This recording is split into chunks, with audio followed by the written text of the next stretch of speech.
नमस्कार दोस्तों, MCQ series के आज के वीडियो में हम अकाउंटेंसी के क्वेश्चंस करेंगे। टोटल 24 क्वेश्चंस हैं इस वीडियो में, और अकाउंटेंसी के जो एमसीक्यूज हैं उनका इस सीरीज का ये लास्ट वीडियो होगा। आज तक के वीडियो के जितने भी क्वेश्चंस हैं इनके डिटेल्ड आंसर्स के साथ पीडीएफ मैं टेलीग्राम ग्रुप में डाल दूंगा, वहां से आप इसे ले सकते हैं। डिटेल्ड सारे आंसर्स आपको मिल जाएंगे। टेलीग्राम ग्रुप का नाम है BD commerce for teacher preparation, और टेलीग्राम का जो लिंक है वो मैं वैसे डिस्क्रिप्शन में भी प्रोवाइड करा दूंगा, लेकिन वहां से अगर किसी को प्रॉब्लम आती है तो आप टाइप कर सकते हैं ये टेलीग्राम पे जाकर के t.me/bd ऑनलाइन स्टडी चैनल। इसमें कहीं कोई गैप नहीं है, और इसमें हर एक के बाद एक गैप है, एक डिजिट के बराबर, यानी कि एक स्पेस, बीडी के बाद space, commerce space, for space, teacher space और प्रेपरेशन। बाकी स्टार्ट करते हैं आज के क्वेश्चंस प्रैक्टिस के लिए। पहला क्वेश्चन है आज का 351, conversion cost is equal to total of. Conversion cost रूपांतरण लागत बराबर होती है किसके? कन्वर्जन कहते हैं कि जब रॉ मटेरियल कोई कंपनी या कोई फैक्ट्री अपने यहाँ लाती है तो उस फैक्ट्री में रॉ मटेरियल को कन्वर्ट करते हैं फिनिश्ड गुड्स में। उस कन्वर्जन में जो खर्च आता है उसको कन्वर्जन कॉस्ट कहा जाता है। गिवन आंसर्स में कौन सा सही है ये आपको पहचान करना है। सही जवाब है ऑप्शन बी, डायरेक्ट वेजेस और फैक्ट्री ओवरहेड। ये खर्च आता है और इन दोनों को मिलाकर बोला जाता है कन्वर्जन कॉस्ट। नेक्स्ट है 352, prime cost plus variable overhead is known as. Prime cost और वेरिएबल ओवरहेड को जोड़ दें तो ये बराबर होता है किसके? तो गिवन ऑप्शन में सही जवाब है ऑप्शन ए, मार्जिनल कॉस्ट। मार्जिनल कॉस्ट का मतलब होता है कि इकाइयों की संख्या जब बढ़ाते हैं प्रोडक्शन में तो कॉस्ट कितनी बढ़ जाती है, उसको मार्जिनल कॉस्ट कहते हैं। क्योंकि प्राइम कॉस्ट डायरेक्टली प्रोपोर्शनेटली बढ़ती चली जाती है यूनिट्स के हिसाब से, और वेरिएबल ओवरहेड यानी कि जो डायरेक्ट कॉस्ट के अलावा इनडायरेक्ट खर्चे कोई होते हैं, और अगर वो उनकी नेचर वेरिएबल होती है तो वो भी वेरी करते हैं प्रोडक्शन के साथ साथ, और ये दोनों मिलकर के मार्जिनल कॉस्ट बन जाते हैं। नेक्स्ट है 353, job costing is. Job costing इसमें से बताना है क्या क्या है।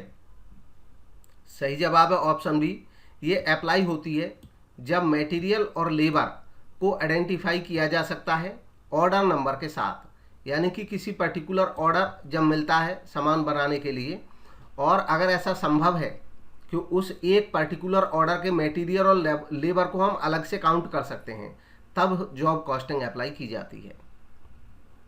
नेक्स्ट है give the name of costing method. इनमें से कॉस्टिंग मेथड कौन सा है उसका नाम बताना है। सही जवाब है option C, process costing. Process costing एक कॉस्टिंग मेथड है। मार्जिनल कॉस्टिंग और स्टैंडर्ड कॉस्टिंग ये कॉस्ट कंट्रोल की टेक्निकें, कॉस्टिंग की टेक्निकें। मेथड में, कॉस्ट के में और टेक्निक्स में अंतर ये होता है कि जो मेथड होते हैं कॉस्ट के, वो कॉस्ट निकालने के मेथड होते हैं कॉस्टिंग के, यानी कि कॉस्ट जानने के। उनसे हम ये असरटेन करते हैं कि सामान में कितनी कॉस्ट लगी, कॉस्ट को कैलकुलेट करते हैं। जबकि मार्जिनल कॉस्टिंग और स्टैंडर्ड कॉस्टिंग ये कॉस्ट कंट्रोल के लिए अपनाई जाने वाली टेक्निक्स हैं। इनसे हम कॉस्ट का पता नहीं करते बल्कि कॉस्ट को एनालाइज करते हैं। ये एनालिसिस के तरीके हैं। नेक्स्ट है in which of the following carriage inward is included. इनमें किस में कैरेज इनवार्ड इंक्लूड रहता है? सही जवाब है ऑप्शन डी, प्राइम कॉस्ट में। देखिए, कैरेज इनवार्ड का मतलब होता है सामान लाने का भाड़ा। जब हम बाहर से रॉ मटेरियल मंगाते हैं तो जो उसमें भाड़ा होता है वो उस सामान में ही मतलब वो डायरेक्ट कॉस्ट होता है, इसलिए वो प्राइम कॉस्ट का हिस्सा रहता है। नेक्स्ट है the process of ascertaining cost is called. Cost ascertain, cost जानने, कॉस्ट का पता लगाने की जो प्रक्रिया प्रोसेस उसको क्या कहते हैं? सही जवाब है ऑप्शन ए, कॉस्टिंग कहते हैं, लागत अंकन या परिव्यय अंकन कहते हैं। नेक्स्ट है हाल से premium plan is based on. हाल से प्रीमियम प्लान बेस्ड है किस पे? सही जवाब है ऑप्शन सी, टाइम सेव्ड। जो बचाया गया समय होता है उसके आधार पर प्रीमियम दिया जाता है हाल से प्रीमियम प्लान में। नेक्स्ट है 358, which one of the following is not U shaped curve, इनमें से कौन सा यू शेप्ड कर्व नहीं है, इनमें से यू शेप्ड कर्व नहीं है, ऑप्शन बी सही होगा, एवरेज फिक्स्ड कॉस्ट। देखिए यू शेप कर्व का मतलब होता है कि जब कि कोई कर्व इस टाइप का बन रहा हो कि पहले गिरावट आए कर्व में और फिर उसके बाद वो बढ़ना शुरू हो जाए, तो ये यू शेप कर्व होते हैं। अब थोड़ा बहुत इधर उधर से ये ऊपर नीचे हो सकते हैं, लेकिन यू शेप ही बोला जाता है इनको, जहाँ पे एक सिरा जो होता है पहले नीचे की तरफ चलता है फिर उसके बाद बढ़ना शुरू कर देता है। ऐसे भी हो सकता है, कोई कर्व ऐसे भी हो सकता है, लेकिन उसने शेप लिया हो यू वाला। तो जो एवरेज वेरिएबल कॉस्ट है, मार्जिनल कॉस्ट कर्व है, ये तो यू शेप होते हैं, क्योंकि शुरुआत में जब प्रोडक्शन का हम पैमाना बढ़ाते हैं तो पैमाने की बचत मिलनी शुरू हो जाती है और एवरेज कॉस्ट और मार्जिनल कॉस्ट दोनों गिरने लगती हैं। लेकिन एक समय के बाद जब हमारा जो पैमाना होता है वो उसकी लिमिट आ जाती है कि भी इसके बाद अब हम बचत कर ही नहीं सकते हैं, तो उसके बाद हमारी ये कॉस्ट फिर से बढ़नी शुरू हो जाती हैं। जो यहाँ पे ऑप्टिमम मिक्स होता है वो समाप्त हो चुका होता है, कम्बिनेशन जो बनता है हमारे फैक्टर्स का, फैक्टर्स ऑफ प्रोडक्शन का, जब वो खराब होने लगता है तो फिर ये पर यूनिट कॉस्ट भी बढ़ना शुरू हो जाती है। तो ये तो यू शेप होते हैं, जबकि एवरेज फिक्स्ड कॉस्ट कभी यू शेप नहीं होता। कारण ये होता है कि फिक्स्ड कॉस्ट अगर टोटल फिक्स्ड कॉस्ट का होगे तब तो वो इस तरीके से होगा कि आप कितना भी प्रोडक्शन कर लो वो ऐसे ही रहेगा, फिक्स रहेगा। जैसे 10,000 किराया है मान लो फैक्ट्री का, आप 10 यूनिट बनाओ, 1000 यूनिट बनाओ, वो फिक्स रहेगा, तब तो ऐसे होगा टोटल फिक्स्ड कॉस्ट करो। लेकिन एवरेज फिक्स्ड कॉस्ट जब बनाएंगे तो जैसे जैसे यूनिट बढ़ती चली जाएंगी तो पर यूनिट एवरेज गिरती चली जाएगी। जैसे 10,000 किराया है, जब आप 1000 यूनिट बना रहे हो तो पर यूनिट 10 रुपये खर्च आ रहा है। अगर आप 10,000 यूनिट बनाने लग जाओगे तो पर यूनिट 1 रुपये खर्च आ जाएगा, क्योंकि किराया तो 10,000 फिक्स्ड है। तो एवरेज फिक्स्ड कॉस्ट जो होता है वो इस तरीके से होता है, वो कंटिन्यूसली स्लोप होता है, गिरता ही चला जाता है, उठता नहीं है, इसलिए वो यू शेप नहीं हो सकता है। नेक्स्ट है फिक्स्ड कॉस्ट प्लस या माइनस प्रॉफिट और loss. Fixed cost plus profit या फिक्स्ड कॉस्ट माइनस लॉस बराबर होगा किसके? सही जवाब है ऑप्शन सी, कंट्रीब्यूशन के। देखिए कंट्रीब्यूशन होता क्या है, जैसे मान लो कंट्रीब्यूशन का मतलब होता है कि हम कोई यूनिट 10 रुपये की बेच रहे हैं बना करके, इसमें वेरिएबल कॉस्ट हमें पड़ रही है 6 रुपीज़, 6 रुपये, तो इसका मतलब हमारे पास बच रहे हैं 4 रुपये। ये 6 रुपये वेरिएबल कॉस्ट है। वेरिएबल कॉस्ट ये होती है जिस पे हम रोक नहीं लगा सकते। 1 यूनिट बनाएंगे तो ये 6 रुपये रहेगी, 2 यूनिट बनाएंगे तो 12 हो जाएगी, 3 बनाएंगे तो 18 हो जाएगी, डायरेक्ट प्रोपोर्शन में बढ़ती रहेगी। तो अल्टीमेटली जब हम ये जानना चाहते हैं कि पर यूनिट हम कितना बचा सकते हैं, तो 10 रुपये का सामान बिक रहा है और 6 रुपये कन्फर्म यूनिट की वेरिएबल कॉस्ट है ही, हम 1 भी यूनिट एक्स्ट्रा बनाएंगे 6 रुपये फिर से बढ़ जाएंगे। तो अल्टीमेटली हमारे पास बिजनेसमैन के पास बचते हैं 4 रुपये। अब इस 4 रुपये में से उसको अपनी फिक्स्ड कॉस्ट भी कवर करनी है और इसी में से उसको प्रॉफिट भी बचाना है, यानी कि प्रॉफिट भी अर्न करना है। और ये काम इस चीज़ में काम आता है कि ये जानने में कि हम प्रोडक्शन का लेवल कितना अपना है। जैसे मान लो एक फैक्ट्री का किराया अगर 4000 रुपीज़ है, तो इसका मतलब ये होता है कि जो 4000 है फिक्स्ड कॉस्ट है किराया। अब कंपनी 10 रुपये की यूनिट बेचती है और 6 रुपये हम खरीद के लाती है, समझो रॉ मटेरियल लाती है, वेरिएबल कॉस्ट है इसका, तो 4 रुपये बचते हैं। अब 4 रुपये 1 यूनिट पे बचते हैं, तो 4000 रुपये फिक्स्ड कॉस्ट जो है इसको कवर करने के लिए 4-4 रुपये वाली कितनी यूनिट इसको बनानी या बेचनी होंगी? 1000। तो 1000 तो वो हो गया ब्रेक इवन पॉइंट, जो न्यूनतम इनको चाहिए ही चाहिए। 1000 पे ना लाभ ना हानि होगा। इस 1000 से ऊपर जब ये बनाना शुरू करेंगे तब इनको प्रॉफिट होना शुरू होगा। तो अल्टीमेटली जो ये बच जाता है हमारे पास, जैसे हमने सेल्स में से घटा दिया वेरिएबल कॉस्ट, ये 4 रुपये जो बच गया ये हमारे बिजनेस को कंट्रीब्यूशन है जिसमें से हमें फिक्स्ड कॉस्ट भी कवर करना है और प्रॉफिट भी। तो कंट्रीब्यूशन को हम ऐसे भी निकालते हैं, सेल्स माइनस वेरिएबल कॉस्ट, ये भी कंट्रीब्यूशन रहता है। और क्योंकि जो कंट्रीब्यूशन रहता है यही फिक्स्ड कॉस्ट और प्रॉफिट हमें इसी में से निकालने हैं, तो अल्टीमेटली इन दोनों का टोटल भी कंट्रीब्यूशन ही रहता है। जैसे अगर मान लो 2000 यूनिट हम बनाने लग जाएं, तो यहाँ पे 2000 यूनिट जब हम प्रोड्यूस करेंगे तो 4 रुपये के रेट से ये 8000 रुपये का कंट्रीब्यूशन फर्म को हो जाएगा। कंट्रीब्यूशन फर्म को 2000 यूनिट बनाने पे, क्योंकि 4 रुपये पर यूनिट मिल रहा है, तो पर यूनिट 2000 यूनिट पे 4 रुपये के रेट से टोटल 2000 पर 8000 रुपये बच जाएंगे। ये कंट्रीब्यूशन है संस्था को हमारे किए गए काम का। अब इस 8000 रुपये में से संस्था का फिक्स्ड कॉस्ट 4000 है, बाकी जो बचेगा वो प्रॉफिट बच जाएगा। तो इसका मतलब फिक्स्ड कॉस्ट प्लस प्रॉफिट भी आप निकालेंगे तो ये भी कंट्रीब्यूशन कहलाता है। दूसरा यहाँ पे जो लॉस था वो कैसे होता है, जैसे मान लो हम केवल 500 यूनिट बना पाए, तो 500 यूनिट अगर बना पाए तो कंट्रीब्यूशन तो पर यूनिट 4 रुपये है। अब 500 पे 4 रुपये के रेट से कितना आएगा कंट्रीब्यूशन, आएगा केवल 2000 रुपये। अब ये जो 2000 रुपये कंट्रीब्यूशन मिला है संस्था को, इसमें तो फिक्स्ड कॉस्ट भी पूरी नहीं हो रही है। जब फिक्स्ड कॉस्ट हमारी 4000 है तो इसका मतलब हो गया कि कंट्रीब्यूशन 2000 है, फिक्स्ड कॉस्ट 4000 है और 2000 का उल्टा हमें लॉस हो गया। तो इसलिए फिक्स्ड कॉस्ट में से अगर आप लॉस घटाएंगे तो आप कंट्रीब्यूशन पे पहुंच जाएंगे। ये था डिस्कशन कंट्रीब्यूशन के बारे में, उम्मीद है समझ आया होगा थोड़ा ये। नेक्स्ट है 360 bogey standard in cost accounting is also known as. अब अकाउंटिंग में स्टैंडर्ड कॉस्टिंग जो होती है उसमें स्टैंडर्ड्स तय किए जाते हैं सामान को प्रोडक्शन करने से पहले। स्टैंडर्ड डिफरेंट टाइप के हो सकते हैं। इन्होंने कहा बोगी स्टैंडर्ड जो होते हैं उनको किस नाम से जाना जाता है, तो सही जवाब है ऑप्शन ए, बोगी स्टैंडर्ड को बेसिक स्टैंडर्ड भी कहा जाता है।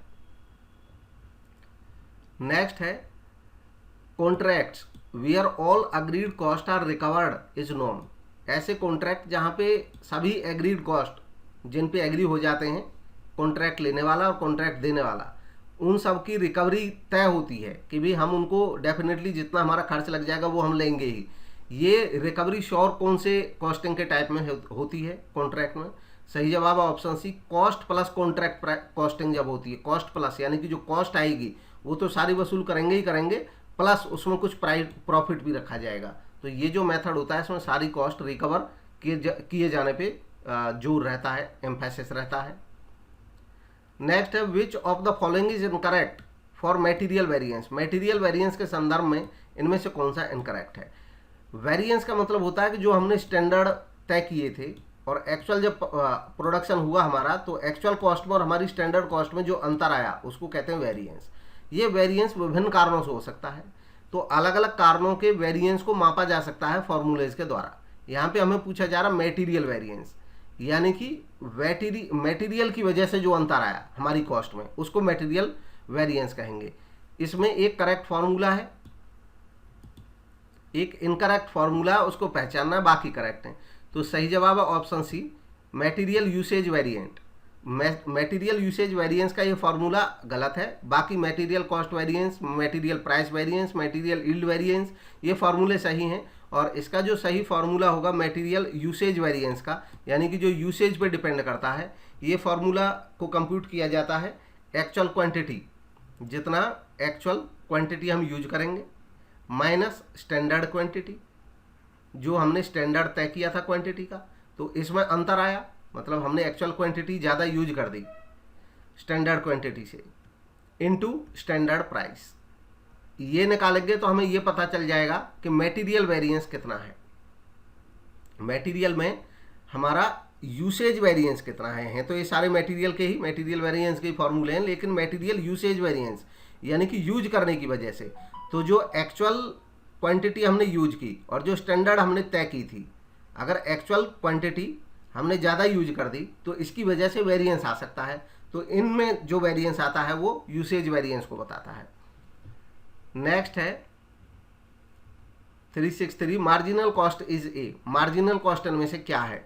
सही जवाब है ऑप्शन ए, एडिशनल कॉस्ट। मार्जिनल कॉस्ट एक एडिशनल कॉस्ट होती है। मार्जिनल कॉस्ट का मतलब होता है कि एक अतिरिक्त इकाई का उत्पादन करने पे जितनी कॉस्ट बढ़ जाती है। जैसे मान लो हम पहले 500 यूनिट बना रहे थे और 500 यूनिट का खर्चा आ रहा था हमारा 4000 रुपया।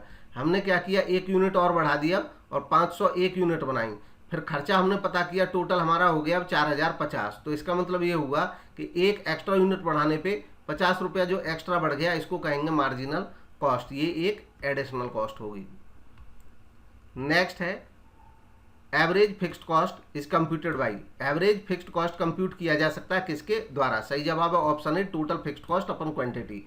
एवरेज फिक्स्ड कॉस्ट निकालना है। जैसे मान लो फैक्ट्री का किराया हम देते हैं 5000 रुपये और हमको चाहिए एवरेज फिक्स्ड कॉस्ट क्या पड़ रहा है एक यूनिट पे, तो 5000 रुपये अगर हम फैक्ट्री का किराया दे रहे हैं और हम 1000 यूनिट बना रहे हैं एक महीने में, तो पर यूनिट जो एवरेज आएगी निकल करके वो 5 रुपीज़ आएगी। तो ये इसका फॉर्मूला हो गया क्वांटिटी। नेक्स्ट है 365 material usage variance is computed by. अब यहाँ पे अगेन मटेरियल यूसेज का फॉर्मूला फिर से पूछा गया, इनमें से सही कौन सा ये बताना है। तो सही जवाब है option C, standard quantity minus actual quantity into standard price. यानी कि मटेरियल हम यूसेज वेरिएंस निकाल रहे हैं, तो यूसेज का मतलब हो गया क्वांटिटी जो हम यूज कर रहे हैं, जो क्वांटिटी यूज कर रहे हैं, तो इसलिए स्टैंडर्ड क्वांटिटी और एवरेज क्वांटिटी का वेरिएशन देखना है, डिफरेंस, चाहे इसमें से उसे घटा दो और किसी में से किसी को घटाओ, आएगा वो वेरिएंस ही। और गुना इसको जो किया जाता है मल्टीप्लाई, वो स्टैंडर्ड प्राइस पे किया जाता है, स्टैंडर्ड प्राइस पे इसको चेक किया जाता है। नेक्स्ट है 366, contribution less fixed cost is, contribution में से अगर फिक्स्ड कॉस्ट घटा दें तो किसके बराबर रहेगा, इसके ऊपर ऑलरेडी डिस्कस कर ही चुके हैं अभी, वो प्रॉफिट के बराबर आ जाएगा, ऑप्शन ए इसका सही जवाब हो जाएगा। नेक्स्ट है 367, a group item in ABC system of inventory control are, inventory control के एबीसी सिस्टम में, एबीसी इन्वेंट्री कंट्रोल का एक टेक्निक है, इसमें जो ए ग्रुप के आइटम होते हैं वो उनको क्या कहते हैं, तो सही जवाब है ऑप्शन ए ग्रुप में वो आइटम आते हैं जो स्मॉल नंबर ऑफ आइटम यानी कि संख्या में कम होते हैं, लेकिन उनमें वो काफ़ी महंगे होते हैं, जो रुपये में इन्वेस्टमेंट होता है वो ज़्यादा होता है, मतलब महंगे वाले आइटम संख्या में कम, वो ए ग्रुप में रहते हैं।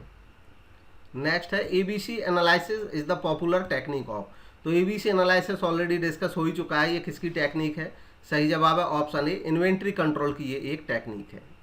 नेक्स्ट है इन्वेंट्री टर्नओवर रेशियो किस नाम से जाना जाता है, तो inventory turnover ratio, inventory turnover ratio के अलावा इसको स्टॉक टर्नओवर रेशियो भी बोलते हैं, और इसका एक नाम और है ऑप्शन सी, स्टॉक वेलोसिटी भी इसको बोल दिया जाता है। नेक्स्ट क्वेश्चन है EOQ, economic order quantity compute की जाती है इनमें से किस फॉर्मूले से, तो जो सही फॉर्मूला है वो है ऑप्शन सी। ये इसमें जो यूज किए गए लेटर्स, ये किसी फॉर्मूले में कोई अलग राइटर अलग भी ले सकता है, लेकिन इसका मीनिंग क्या है इन सभी का ये मैं बता देता हूँ। √2 इंटू यहाँ पे आएगा डी रखो या अन्य कोई भी नाम मिल जाए कहीं पे, इसका मतलब होता है एनुअल डिमांड, वर्ष में कितनी डिमांड है सामान की। यहाँ पे जो C0 है इसका मतलब है कि ऑर्डर कॉस्ट, ऑर्डर देने पे जो कॉस्ट आती है, और अपॉन करते हैं CI, इसका मतलब है जो इन्वेंट्री हम कैरी कर रहे हैं, यानी कि होल्डिंग कॉस्ट इसको कहा जाता है, इन्वेंट्री कैरी करने की कॉस्ट, तो इन सब का फिर रूट निकाल लेते हैं, ये फॉर्मूला इसका सही जवाब है। नेक्स्ट है variance analysis is related to, variance analysis किससे संबंधित है, तो सही जवाब है option B, standard costing. Standard costing होती है एक कॉस्टिंग कंट्रोल करने की टेक्निक है, जिसमें हम पहले स्टैंडर्ड तय करते हैं, कॉस्ट के भी, क्वांटिटी के भी, टाइम के भी, फिर उसके बाद एक्चुअल में जो टाइम लगता है, एक्चुअल में जो कॉस्ट लगती है, एक्चुअल में जो खर्चे होते हैं, हमसे लेबर लगती है, उन सबको मापते हैं, और फिर इनमें जो डेविएशन है या वेरिएशन है उसको मापते हैं, और फिर उस वेरिएशन का एनालाइज करते हैं कि क्यों आया अंतर, तब हम कंट्रोल कर सकते हैं आगे कॉस्टिंग पे। नेक्स्ट है पीवी रेशियो इक्वल्स टू, तो पीवी रेशियो का डायरेक्ट यहाँ पे फॉर्मूला पूछा है, इसमें सही जवाब है ऑप्शन सी, पीवी रेशियो का फॉर्मूला होता है S-V/S × 100। देखिए पीवी का मतलब यहाँ पे होता है profit volume ratio, profit volume ratio को इसको एक नाम और भी दिया जाता है कंट्रीब्यूशन सेल्स रेशियो। वॉल्यूम का मतलब कितनी वॉल्यूम हमने सेल की, और प्रॉफिट का मतलब, क्योंकि आप जानते हैं अभी कंट्रीब्यूशन के बारे में मैंने डिस्कस किया था कि जो सेल प्राइस है अगर उसमें से वेरिएबल कॉस्ट को घटा दें तो कंट्रीब्यूशन बचता है।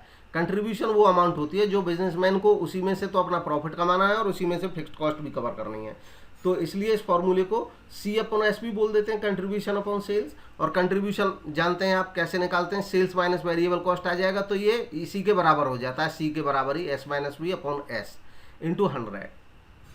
नेक्स्ट है कंट्रीब्यूशन इज, कंट्रीब्यूशन है क्या इनमें से, तो सही जवाब है ऑप्शन बी, ये ऑलरेडी डिस्कस हो ही चुका है 2 क्वेश्चंस में, सेल्स माइनस वेरिएबल कॉस्ट बराबर कंट्रीब्यूशन होगा।